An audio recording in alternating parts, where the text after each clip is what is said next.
Maombi ambayo waombaji wanaweza kaomba asijibiwe ni maombi yafuatayo.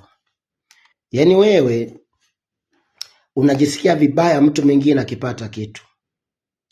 Yaani unajisikia vibaya, unaumia. Yaani unaumia. Mwingine akiolewa kwenye harusi naenda lakini unaumia. Mwenzake akizaa moyoni unaumia. Ule ni uchawi. Ule ni uchawi na huo ndio wivu. Ndio maana Yakobo anasema vita vyatoka wapi? Si humu na mapigano yale kati yenu hayatoki kwenye viuno vyenu humu. Kwa hiyo unakuta sasa una hasira na wengine wanapofanikiwa. Unawachukia watumishi wa Mungu. Unajisikia vibaya kuhusu mitume na manabii, kuhusu wachungaji. Unajisikia vibaya, alafu baadaye unapiga magoti kumuomba Mungu wao, yaani Mungu aliyewatuma hao watumishi. Unakwenda kumuomba na kuambia hutajibiwa kwa sababu unaomba vibaya. Uko mahali unafanya maombi, unajisikia vibaya kuhusu kanisa ambao ulihama.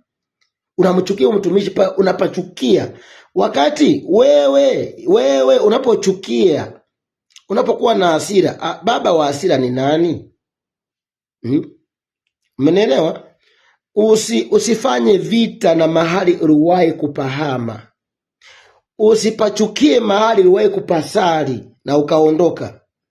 Shughulikia sana mahali unaposali sasa hivi na unakokwenda. Unapohangaika na ulikowahi kutoka, hiyo ni roho ya kurudi nyuma. Unapowaza kanisa ambalo uwahi kusali, ulishahamaga, unawaza huko, unaongelea habari za huko, hiyo ni roho ya kurudi nyuma. Zungumzia hapa ulipo, wanachofundisha hapo, ukishika ukitendee kazi. Na kama umehama kanisa lolote, umehama, usiende kubeba watu kulika waleta hapo. Usifanye vita na mchungaji ulikotoka.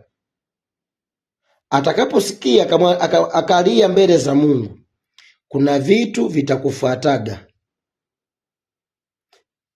Imeandikwa utabarikiwa utokapo na uingiapo. Kwa hiyo watu wengi wanahama makanisa, wana baraka za kuingia, za kutoka hawana. Kuna vitu ambavyo vinawaumiza watu moyo na kuwavunja watu moyo.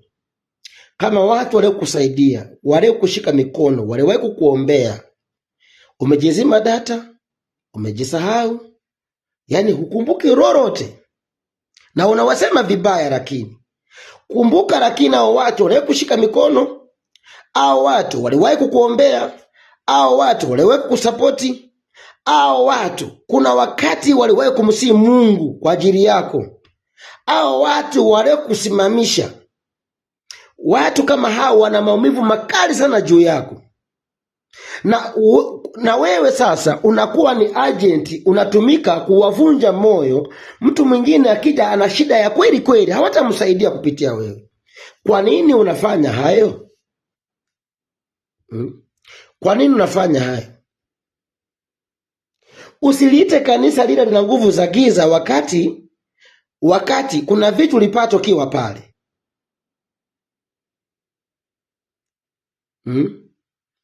Kwa hiyo hivi vitu, yani kama mtu alikupatia pesa ukajenga nyumba, baadaye ukasema zile pesa zilikuwa za nguvu za giza. Hapa ulipo sasa pana pesa za nuru. Hizo pesa za nuru zilikuwa wapi ili ujenge nyumba?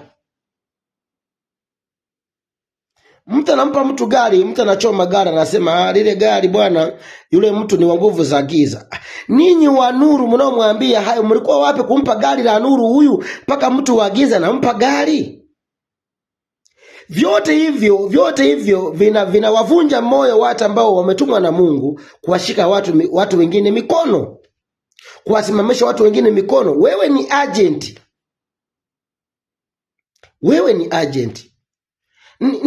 Ni kama unajisafisha kwamba nataka kuwa mtakatifu, lakini hatutumii njia kama hiyo. Hatutumii kama njia hiyo. Mbona kabla hujaokoka ulikuwa mlevi? Mbona vilabu vya pombe hujawahi kuvichukia kiasi hicho kama unavyolichukia lile kanisa na niwewe kusali? Mbona kabla hujaokoka ulikuwa maraya? Mbona ulikuwa muhuni? Mbona uhuni hatukusikii ukiuchukia na kuzungumzia hivyo kama lile kanisa wewe kusali? Limekukosea nini?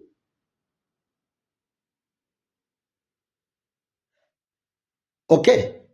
Kuna vita ambavyo vinawavunja moyo watu ambao wamepewa kazi na Mungu kuwainua watu wengine wakisikia taarifa kama hizo. Mungu akusaidie sana. Kila mtu ana neema yake.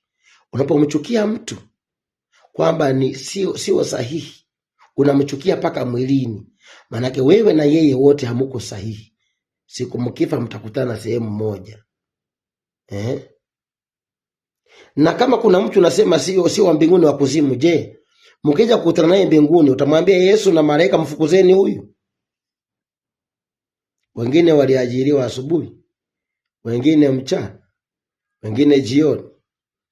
Wale wa jioni wakamwambia mfalme, kwa nini unatulinganisha sisi na wale wa asubuhi? Wa asubuhi wanasema, kwa nini unatulinganisha sisi na wale wa jioni? Maana wao wamefanya kazi muda mfupi. Kwa nini tulipa mshahara unaofanana? Usimpangie bosi.